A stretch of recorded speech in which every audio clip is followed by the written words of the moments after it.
So are Westerners embracing rebirth, or are they putting it aside for a later day? It depends upon the people, okay? Some Buddhist traditions stress it more than others. So clearly the ones in which it's stressed, the people are dealing with it more. I usually tell people at the very beginning, you know, initially, like, learn the Dharma teachings and use what helps you right now and use what makes sense to you. And if something like rebirth doesn't make sense, put it on the back burner. But don't criticize it, and don't say the Buddha didn't teach it, and don't say it's not important. Just say, I don't understand it. But later, as you're practicing what does help you and what does make sense, then come back and, you know, think about rebirth from time to time and see if over some time it starts making more sense. What those were, but maybe it might be more interesting to ask you, what are the things that come easier to Westerners? Do you have some things that they just seem to get, or they're strong at from the beginning? I think what I've seen people really appreciate is the teachings in Buddhism that teach us how to work with our emotions. Okay, so in the Tibetan tradition, for example, there's a whole series of teachings called thought training. And so much of that is about how to transform adversity into the path, how to work with anger, how to work with clinging attachment and dissatisfaction and those things. So those teachings people in the West really like, okay?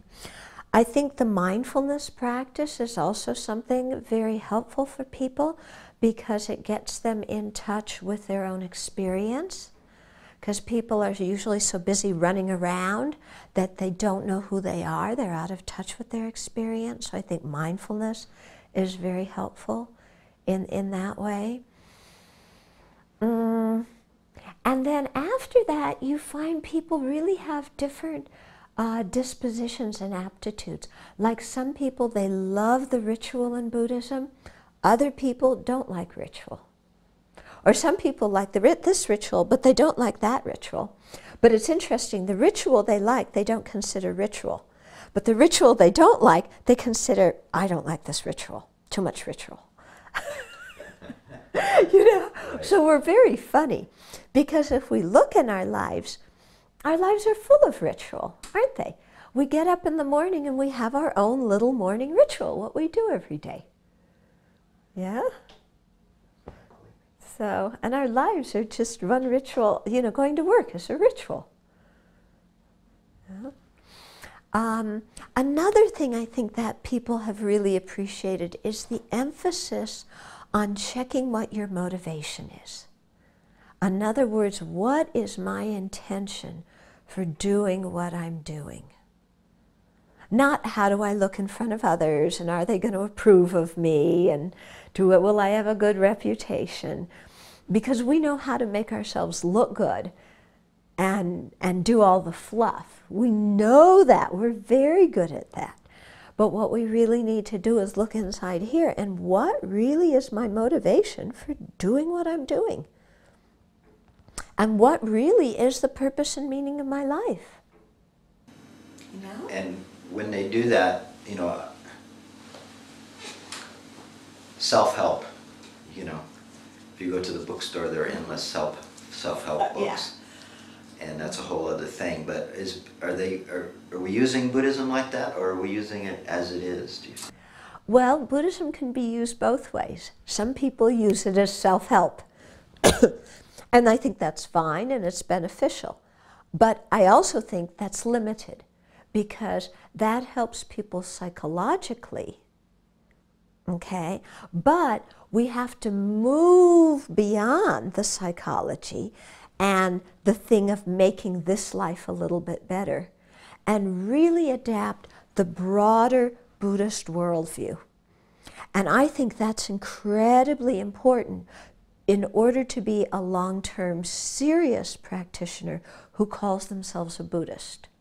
Okay? So why rebirth and these kinds of things are not, you know, essential at the beginning, if you're going to really practice in depth I think understanding the Buddhist worldview and really embracing it is important, because if you don't, then some of those other meditations just don't make sense. Okay? So, you know, I think that long-term vision of aiming for liberation, aiming for full enlightenment, that's crucial in order to be a Buddhist, in order to practice the full extent of what Buddha Shakyamuni taught. But to be an American means you have to have gotten it yesterday. And so maybe some of our American culture needs to settle down, and we need to get rid of this push-button approach.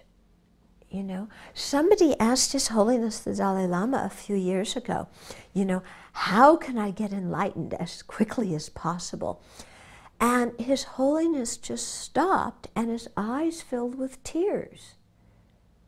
And he said, that's not the right question to ask. You know, because it's not a thing of hurry up and get it done. It's a thing of creating the causes over a long period of time.